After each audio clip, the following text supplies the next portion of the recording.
bàyyi fii kenn desatu fi te jën amatu fi ils sont tous partis lan nga bëgg ñu def fii léegi mais xoolal doo sax gis horizon bi tu ne vois même plus l'horizon lan la ñuy def fii. Quand on est à 75% de jeunes et qu'il n'y a pas d'espoir, ben les jeunes ils vont aller chercher ailleurs parce que jeunesse aussi veut dire espoir. Donc c'est des sujets qui s'imposent.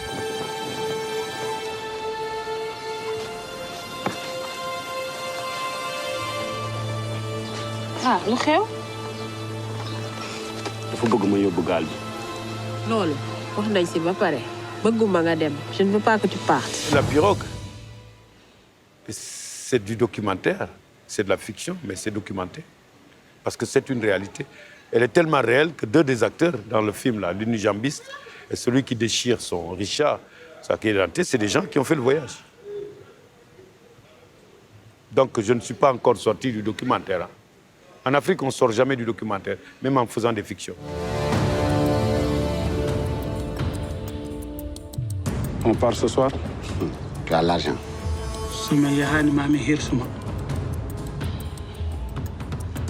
Il dit, si vous mentez, il va vous égorger. Nous sommes un peuple, en général, d'observation et pouvoir faire. Donc moi, je me base sur ça avec des comédiens. Je leur montre des grands comédiens, comment ils jouent, et je dis, mais regarde comment il est sobre. Regarde. Et parfois, je leur dis absolument, je dis, regarde la personne, comment il joue. Et après, je leur donne mes textes. géej gi doon fees bay tuur fàgg yi di tëb di dal di baddaaj gaal gi di xar duñu teree àgg fi ñu jëm.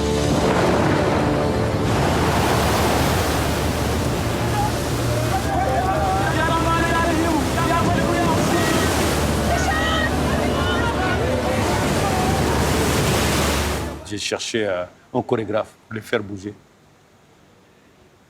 On leur a appris à bouger, à être dans le désordre. Et puis les dialogues, et quand on bouge, donc c'est sur terre qu'ils ont appris. Et puis, je suis resté longtemps sur terre et un jour, je les ai embarqués en pirogue. Dans quelques jours, on sera à l'Espagne, le paradis. Là où on va, c'est pas le paradis.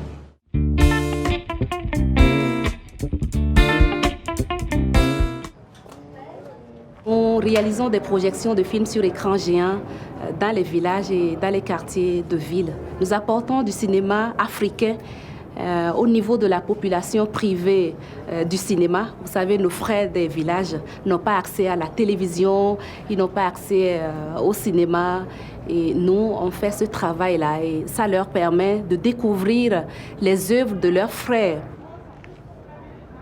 Plusieurs films sont réalisés dans beaucoup de pays africains, mais les Africains eux-mêmes n'ont pas la chance de connaître ces films.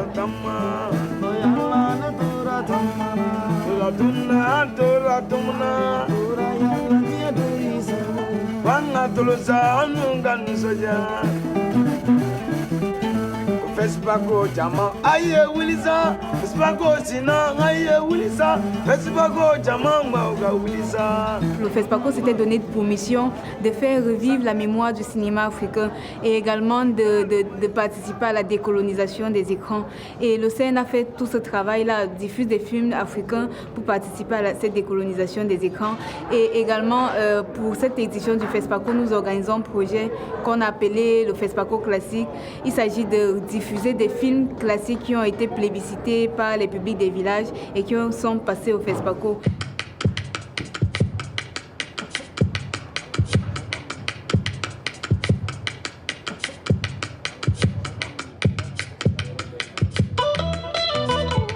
Le CNA, à côté de ces films du patrimoine africain, diffuse également des films de sensibilisation.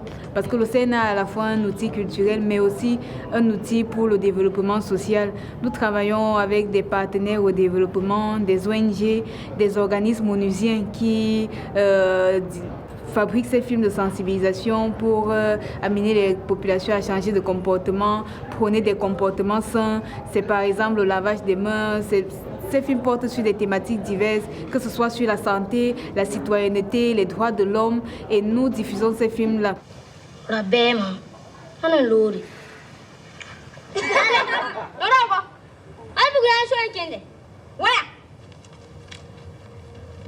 J'étais toujours étonné de voir qu'on était tellement éloigné des clichés, des gens qui criaient, qui jetaient des chaussures sur l'écran et tout ça.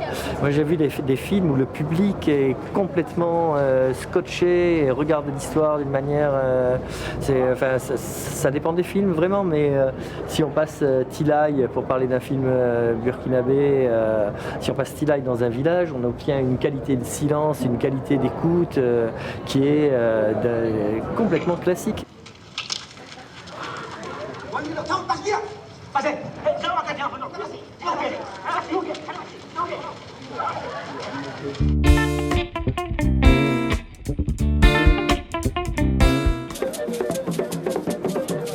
Séduit par ce discours que m'avait tenu un ami à Douala, je me suis rendu au village pour assister à ce que je croyais être une manifestation culturelle à la chefferie, mais qui s'est avéré être un meeting officiel. Quand j'étais petit, je me rêvais d'être Dieu. Et j'avais envie de changer le monde autour de moi. Et je pensais qu'en le montrant tel qu'il était, en le montrant tous ses malfonctionnements, j'arriverais à le changer. Je me suis rendu compte qu'en fait, je n'étais pas Dieu, je n'étais qu'un mortel. Et c'est moi qui ai changé. Ça m'a aidé à accepter ce que je ne pouvais pas changer. C'est sans doute pour ça que je fais des films documentaires. J'ai commencé le cinéma parce que j'étais passionnée de fiction. J'adorais aller voir les films. Et puis j'ai fait mes études de cinéma. Et j'avoue, l'ambiance des plateaux cinéma, je trouvais ça trop lourd, quoi. Moi, je suis un cinéaste. Je fais des films. Et pour moi, mes films se construisent exactement de la même façon. Que ce soit quand je fais intervenir des acteurs au service d'un propos ou quand je me contente d'images que je capte spontanément. Donc pour moi, c'est du cinéma. Ce qui me plaisait le plus, c'est le réel, le rapport au réel. C'est-à-dire que j'ai quelque chose dont j'ai envie de parler, mais quelque chose d'étranger à moi. Et je dois faire une démarche personnelle, d'aller vers quelqu'un que je ne connais pas, une problématique que je ne connais pas. Et c'est ça qui me plaît le plus dans le documentaire, au-delà de, voilà, j'ai une idée dans la tête et je vais la reconstruire. C'est, voilà, qu'est-ce qu'il y a dans mon environnement réel, qu'est-ce qui m'interpelle. Dans le rêve physiquement, je vois mon ami qui me ressemble. Lorsque je suis réveillé comme ça, je ne peux rien voir, j'entends seulement les paroles de Invisibles, des immortels au-delà. Dès que tu poses une caméra, tu changes la réalité.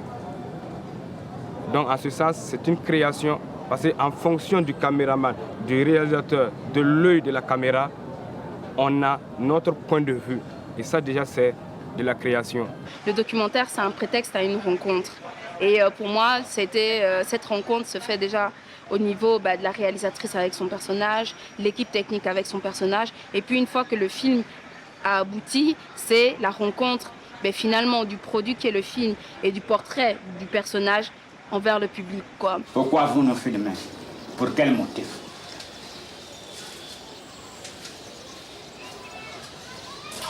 Parce que je n'ai pas de création ou j'ai des créations.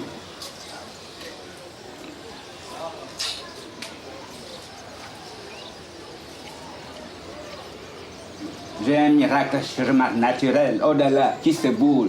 Ce miracle-là s'appelle-t-il comment? Et je crois qu'il y a des gens qui arrivent à regarder le monde aujourd'hui et à le remontrer, le ressortir en lui proposant des lectures qui sont originales.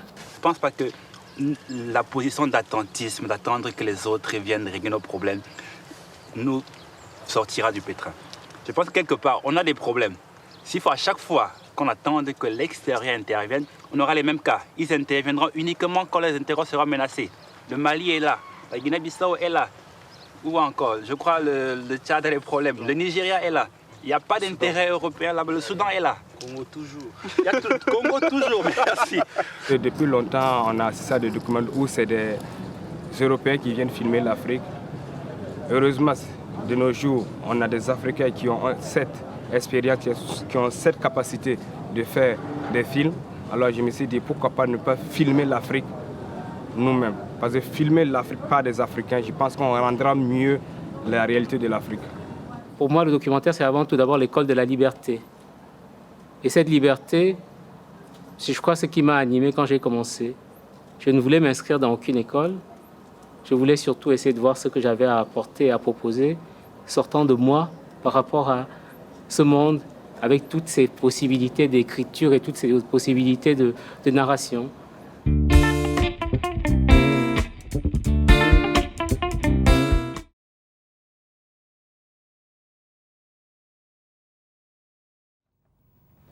Pour le cinéma, il faudra faire du théâtre pour savoir les placements.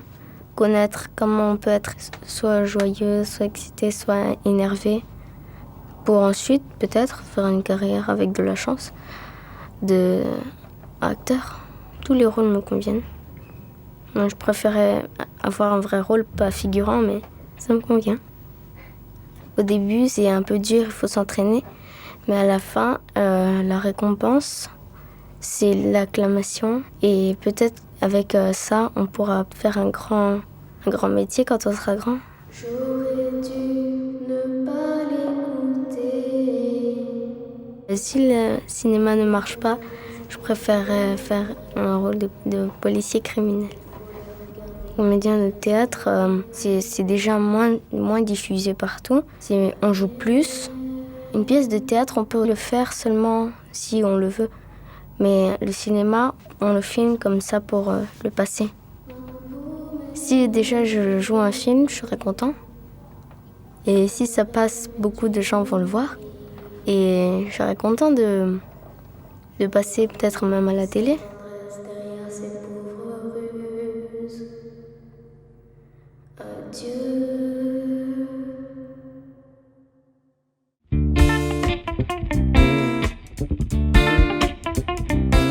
When I left film school, I went to meet different people, but the reaction was very violent. You know, it was a lot of no. The scripter, we don't like the script, we don't like what you write, you have to write something else. I was in London. Your characters, you have to write for the British audience.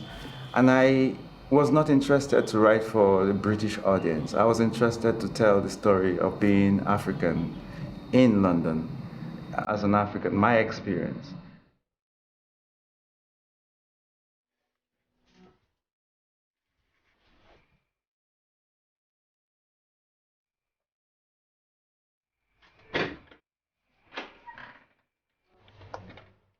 Bonsoir. Je vais voir mon mari. I wanted to use all the elements, the sound, the imagery, the language of visual language, you know, very particular things. No extra, no.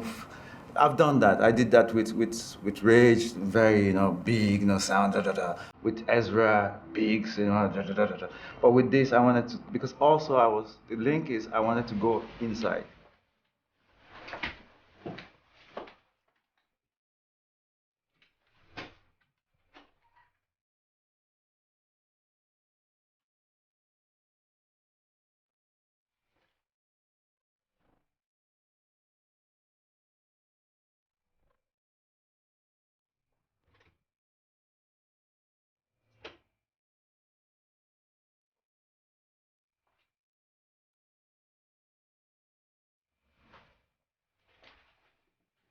The Yanega, you know, is very, you know, this woman with this sword, it's very powerful, you know.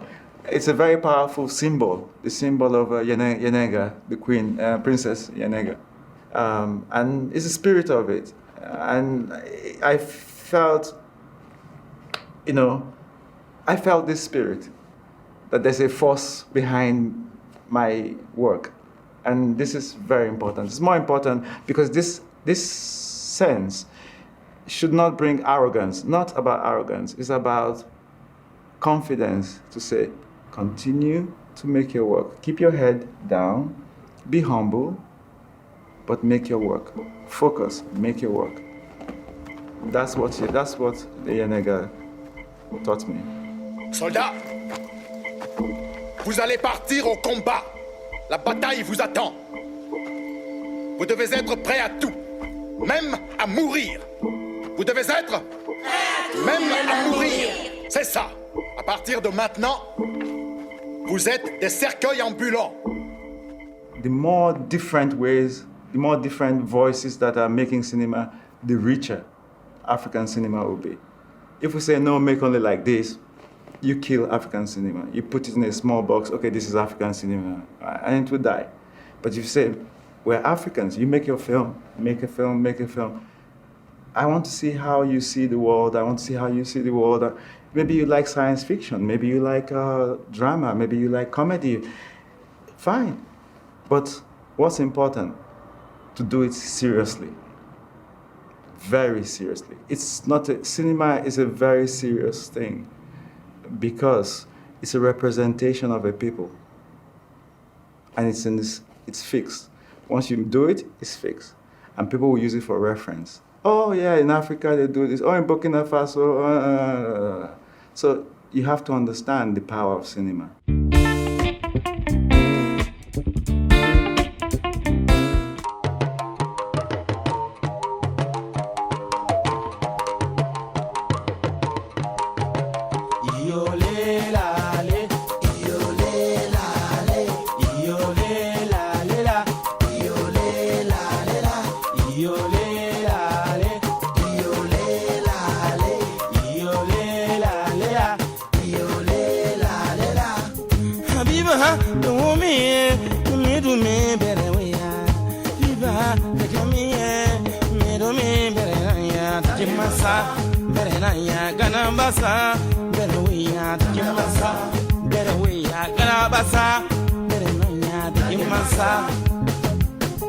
Marie, the Magasi, Midome Benawea, Marie, the Malesi, Midome Benaya, Krakasi, Jolie Marie, Takemasa, Jolie Marie, Krakasi, Jolie Marie, Takemasa, Jolie Marie.